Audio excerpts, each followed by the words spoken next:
dito sa South Cotabato State College kung saan nagmula ang Palipel. Kamusta, kabataang puno ng pangarap? Sa araw na ito, isang kwento naman ang ating itatampok. Ako si Yani Torilla. Ako si Jeffrey Gates Males. Ako si Kizea Diaz, inyong tagapaghatid ng inspirasyon.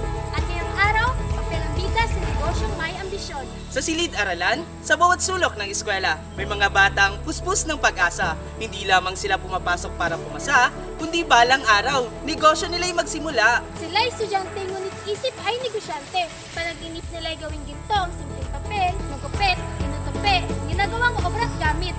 Papel man ang puhunan, ngunit malawak ang pupuntahan.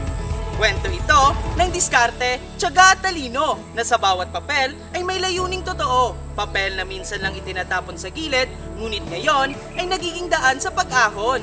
Kaya't wag palampasin ang istoryang ito. Kwento ng kabataang sa pangarap ay porsigido. Ika nga nila ang papel na may buto, pag tinatapon ay tutubo. Kaya't halina at panoorin ang pangarap sa papel.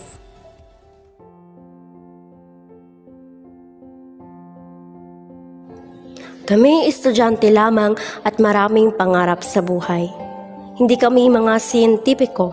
Estudyante kaming pagod ng manood habang pinapalampas ang isang bagay na sobrang mapanira. Kaya napatanong kami, paano kung ang basurang ito ay pwedeng maging iba?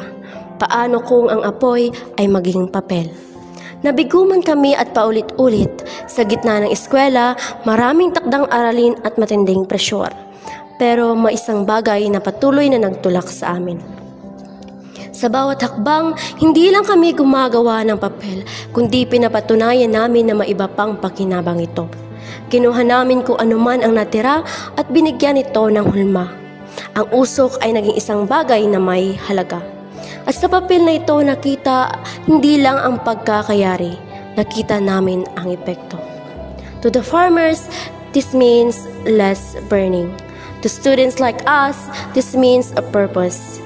To the earth, it means healing one sheet at a time. Nagsimula kami sa wala, isang tanong at isang pangkat ng mga nangangarap. Ang ginawa namin ay hindi lang papel, ito ay patunay na kahit mga estudyante kayang hubugin ang hinaharap. Mula sa abo, nakakita kami ng may halaga. Ikaw, ano ang gagawin mo sa mga naiwan?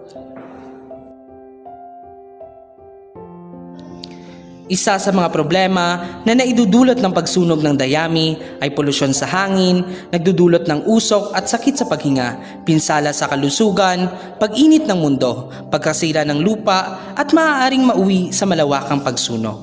Kaya, nakaisip kami ng paraan, paano kaya gawin nating papel ang basura na dayami? Sa paggawa ng isang papel, may iba't iba itong proseso. Ang una ay ang paglilinis ng dayami. Pangalawa, pakuluan ito upang lumambot. Ang sunod naman ay pinuhin, ilagay sa tubig, hulmahin at ang huli ay patuyuin. Bilang isang estudyante, hindi madali. Kailangan ng oras ay nakalaan sa tama. Mahirap man, ngunit isang malaking tulong sa amin upang maging bihasa sa buhay at negosyo. Malaking tulong sa amin ang financial grant na ibinigay kung saan nakagbili kami ng mga kagamitan upang mapalawak ang aming negosyo. Isa lamang ito sa mga pangarap namin na unti-unti nang natutupad. Hindi lang para sa amin, kundi makakatulong din sa kapwa namin estudyante, sa ating magsasaka, sa komunidad at kalikasan. Ika nga nila, ang tagumpay ay nagsisimula sa determinasyon ng puso, utak, paa at lalo na ng ating kamay. Mula sa palay, patungo sa papel, naging negosyong Palay Pel.